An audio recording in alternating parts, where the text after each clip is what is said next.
السلام عليكم. farxaddu waa shay la yaab leh, dadkuna waxay u maraan jidad kala duwan sida ay u heli lahaayeen farxadda ay raadinayaan. Waxaan muuqaalkan kaga hadli doonaa in 60 sano aan meedhan si uu u noolaado nolol farxad leh. Mid Amu Xaaji waa 80 jir reer Iiraan ah. Muddo 60 sanana aan meedhan.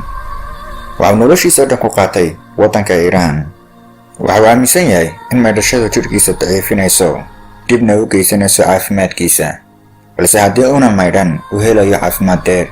Waxa uu go'aan ku gaadhay in uu joojiyo meedhashada.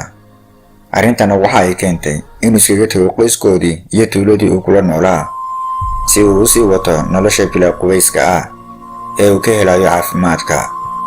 Waxa uu samaystay god yar uu ku noolaado oo u dhow magaalada agagaarkeega.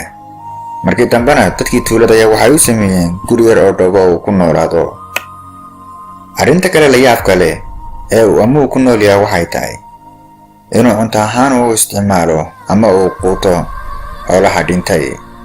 Waxa uu aaminsan yahay in arrintani isaga khaas u tahay oo dadka kale kaga duwan yahay. Waxa uu cabbaa sigaarka ay siiyaan dadka safarka ahi. Marka uu sigaarku ka dhammaado, waxa uu sigaar ahaan u isticmaalaa saxarada xoolaha isagoo adeegsanaya tuumba yar. Waxa uu aaminsan yahay inuu ka farxad iyo xorriyad badan yahay dadka kale. Amu Xaaji nadaafadda way kala xanaaqaan, waxaana uu ka aaminsan yahay in ay iyadu xanuunadaba keento. Waxa uu timaha iskaga xiiraa ololka dabka, mana aaminsana inay maqasyadu wax xiiraan. Waxaa la sheegaa inuu Amu Xaaji sidan ugu noolaado ay ka dambayso xasuus uu ku soo koray noloshii dhallinyarnimada. Mar la weydiiyey arrintaana uu diiday inuu wax la wadaago dadka, balse waxaa la filayaa inay xasuusani tahay mid negatif ah maadaama ay ku yeelatay saamaynta intaa la eg. waxaan dhammaanteen ogsoonnahay in hadallada taban ee qofka lagu soo barbaariyaa ay saamayn weyn ku yeeshaan. ereyada wanaagsan ee qofka lagu soo barbaariyana ay noloshiisa dhisi karaan.